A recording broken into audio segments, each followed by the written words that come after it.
So I'm here to talk to you guys about something that might have once been a secret, was a secret, but clearly no longer is. I am madly, deeply in love with New Haven, and I'm curious if any of you are as well. Looking at you, Chris Randall. Awesome. I also particularly have a strange fetish for one street, which is State Street, and I have to say that I probably do have some bias here. I came to New Haven by way of Yale New Haven Hospital, not the way a lot of people come to New Haven by way of Yale New Haven Hospital, or rather, it is the way that a lot of people come, but you probably don't know them. Those are people that come there by their mother and father through birth. And so I've been here for 33 years, minus 4, where I was in another city, but that city doesn't matter. And I'll take you back to the beginning, so where this kind of fetish for State Street comes from. I spent many of my dinners at Christopher Martin's with my father. So I've been genetically mutated to love the food from New Haven. Modern pizza, right? So if you guys have ever seen Dr. Strangelove, there was a theory in Dr. Strangelove that the Russians were going to make us all communists through fluoride. Billy Pistori will make us all love New Haven through delicious pizza. So be warned, if you don't love New Haven, you should eat there. It will change you forever. And Marjolaine on Sunday mornings, croissants and chocolate eclairs would come back from Marjolaine. So these are some of the things that kind of ingrained me and made me decide when I was done with college that I would come back here. And I knew it wasn't a perfect place, mostly because all my friends from New York City and Philadelphia and Los Angeles told me that many, many times. And I thought, well, I can go back there and I can make it better, and making it better will make me happy, or I'll just like it for what it is. And when I got here, I did like it for exactly what it was, but I saw a lot of things that needed to be improved. One of my first jobs here was on State Street. I was a DJ, spinning house music at Diesel Lounge. I wasn't going to say this, but I will tell you, my DJ name was Ben at 10, because not so creatively, I went on at 10 a.m. every Tuesday night.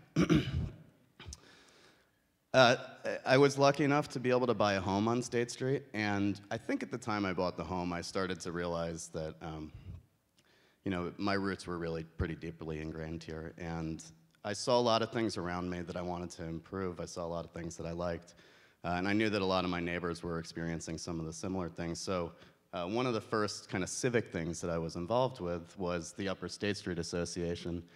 We reunited this old, long-dead association, and we hired a person to come out and clean the streets 2 hours a day. We also organized to do a number of other things in the neighborhood, including getting a dog park. That's Dell and Pepper, by the way. Those are my dogs. They're awesome. We made the streets safer. We lobbied for share rows and pedestrian in-road signs and helped pay for bike racks and all the things that make a neighborhood more walkable and great. And I've really benefited from this. That's my car. My real car broke down 3 years ago, and now my co-founder at SeeClickFix gardens my parking spot because I can walk to work, which is awesome. Good transition here to how the internet has kind of played a part in my neighborhood activity, and I think connectivity to my neighbors. This is a farmer's market that was started a few years ago, and I don't think a lot of people know this, though a lot of people have probably been to this market on State Street. It actually started from a comment that I made on a post on the New Haven Register where I said it would be really great if we had a farmer's market in New Haven. And there was just a flood of people who came out and said on this post, yeah, that would be great, and I'm also a vendor and I would love to be involved. And by the summer, through the help of a woman named Melissa Goodall, who really ran the whole thing, and a number of other volunteers, we had a farmer's market in the neighborhood. While all this is going on, we dropped half my slides, but that's fine. Let's see. We'll see if we can get them back. And if not, I will describe them to you. Okay, no slides. So while all this is going on, my co-founders and I was trying to get graffiti off my neighbor's building. And unfortunately, the night that this kid was tagging up the building, Banksy or Believe in People was not available, and this was just some guy making a mess on the side of the building. My neighbors and I didn't like it, so I started calling City Hall to try to get it removed, And in calling City Hall, I started to have this epiphany that things weren't exactly working the way I thought they should work, right? So it's having this one-to-one conversation with a voicemail multiple times, and the voicemail wasn't really giving me the feedback loop I needed to feel like an engaged citizen, right? So I thought, well, I bet my neighbors, I know some of my neighbors disagree about this, but I'm not having that conversation with them, right? And so I started talking to my now co-founders, Miles Lasater, Cam Lasater, and Jeff Blasius, and I said, you know, we should make a place where you can publicly document these kind of issues. Oh, look at that. And we should make it so that people can have conversations about the things they want to have improved in their communities. And so we built a tool called SeeClickFix. See a problem, click on the map. We send alerts to governments and others in your community that can help fix it. The site has grown wildly over the last 4 years, which is awesome. It's used on most continents. It's been translated into 11 languages. There's nearly 1 million users. Over 180,000 issues have been reported by multiple people, and about 60% of them have been resolved. So we built this tool that kind of replicated what was going on in my day-to-day life in New Haven, and it's really made a difference. We now use New Haven as kind of the crash test for a lot of things that we're developing at SeeClickFix. This is a question and answer platform that we're working on to help citizens and governments better inform each other.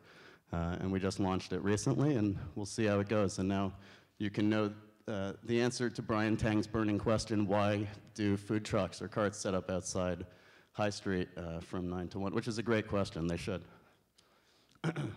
One of the coolest things about SeeClickFix is that in the beginning we thought the governments were going to really disagree with this service, a place where citizens could publicly speak up. However, it turns out the governments were in dire need of a tool that helps citizens communicate better.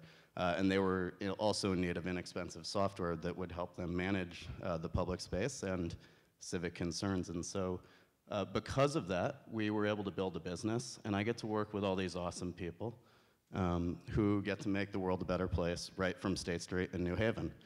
And if you ever want to stop by, we're at Chapel and State. I will be happy to play you in ping pong. It is a lovely place to work and hang out. So that stuff was all easy. Try to take down a highway underpass, or at least make it better, and you will find yourself very frustrated. If you don't have neighbors, SeeClickFix, Facebook, Twitter, and Chalk. So we worked with URI. This, by the way, the concrete structure you saw is an underpass on Humphrey Street right near State. There's also one on Bradley. There's a number of others around the city, and they all are the abutments of I-91, which divided our neighborhood our neighborhoods in the late 60s. I live in Upper State Street. My neighbors live in Jocelyn Square. A lot of the times they don't feel like my neighbors because of this underpass, and so I've always and a lot of people have been very interested in how we turn this this divide between our neighborhoods into a place where we can connect. So a lot of people, actually a bunch of people in this audience, last summer were involved in planting trees. We worked with the Urban Resources Initiative at Yale. We ripped up the concrete. We planted a number of trees under the underpass. It was about 40 people. And as citizens, we actually fixed something. And this is one of the happier days of my life, I have to say. Seeing these trees go up under the underpass is amazing. Seeing them this spring, when the cherry trees were in blossom for the first time, was amazing. And I think for the first time this spring, I really wanted to walk from my neighborhood to the park. And it all kind of feels like the same neighborhood. But that's not enough. And there are some awesome things on the internet that in other people's neighborhoods that are too tempting not to try. And it still felt like there was this huge division. There's lots of ideas here listed on on SeeClickFix as to how to fix the neighborhood. And one of them, it's kind of in the lower left here, is a project that won the TEDx prize a couple years ago. It's called the Inside Out Project, and the artist's name is JR. And what he was doing was wheat pasting huge photos of people all over the world, onto walls, onto stairs, everywhere, to really turn the world inside out. And so this is actually my co-founder, Miles, at SeeClickFix. He got really excited about this project, and first we thought maybe we could wheat paste on the new Hire 1 building where he works, or somewhere else, and then we started to say, well, what about the highway underpass? And so what we did was we got a Kickstarter campaign together. We're about 50% there, so please find Inside Out New Haven and look for us on Kickstarter. We got this campaign together, and we decided that we were going to cover all of the underpasses with these faces. 6 feet high, black and white photos, and these are some of the amazing faces that put photos taken by Ian Chrisman, Chris Randall right here, some of the other folks around. We had 6 or 7 photographers, I think, all come out. It had to be one of the coolest days of my life. I met more neighbors than I'd ever met before, and it was just an amazing experience, and everyone was happy. I mean, literally everyone was happy, and these faces are going to be up on the underpass until they come down. We'll see what happens. And, you know, I mean, some of these people you would have never expected to be smiling in the photos when they came up, but how couldn't you smile when some stranger walks up to you and says, you have a beautiful face, we need to put your face on that wall and it's going to be really big, and you really don't have a choice. You got to smile, that's all you can do. So this morning I was walking around my neighborhood and experiencing a lot of these things, and I was in the dog park. I met a new person in the dog park, new neighbor, that was cool.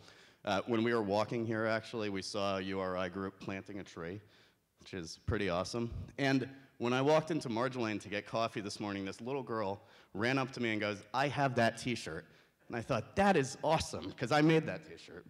But it's also awesome because if every little kid in New Haven had that t-shirt and believed that their town was the best place in the world, or if they didn't believe that, they believed that it could be, New Haven would be an amazing place in 15 years. So thank you for allowing me to share. This has been a lot of fun, and